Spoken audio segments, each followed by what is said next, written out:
നമഃശിവായ. ഓം ശ്രീ ഗുരുഭ്യോ നമഃ.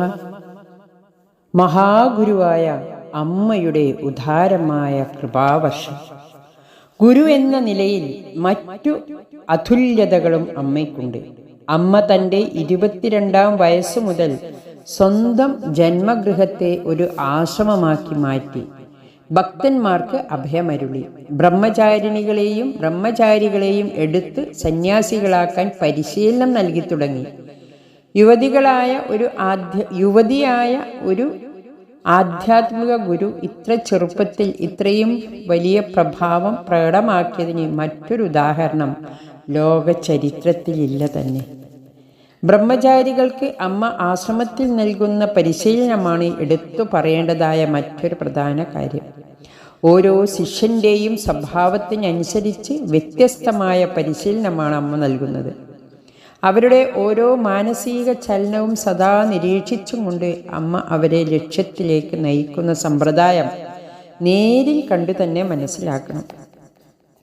പലരുടെയും ജന്മനാ ഉള്ള വിവാഹയോഗം അമ്മ തൻ്റെ അനുഗ്രഹ ശക്തിയാൽ മാറ്റിയിട്ടുണ്ട്.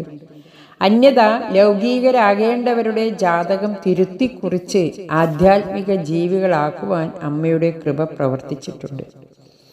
ഗൃഹസ്ഥ ഭക്തന്മാരെ ആധ്യാത്മികമായി മുന്നോട്ട് നയിക്കുന്ന കാര്യത്തിലും അമ്മയുടെ മഹത്വം അവർണ്ണനീയമാണ്. അമ്മയുടെ ശക്തിയാൽ മദ്യപാനവും വിഷയാശക്തിയും വെടിഞ്ഞ് അനേകം ഗൃഹസ്ഥർ സാധകരായി മാറുകയുണ്ടായി.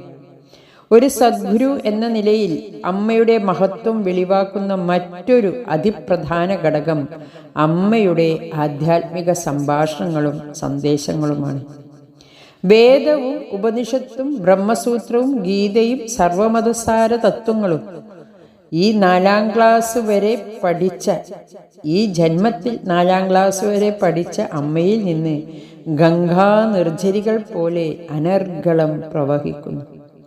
ജ്ഞാനസ്വരൂപിണിയും പ്രേമസ്വരൂപിണിയും ജ്യോതിർമയുമായ ഈ ശക്തിസ്വരൂപിണിയെ സൃഷ്ടിസ്ഥിതിലേകാരിണിയായ മഹാമായ എന്നറിഞ്ഞ് ആരാധിക്കുന്നവരുടെ എണ്ണം പ്രതിദിനം വർദ്ധിച്ചു വരികയാണ്.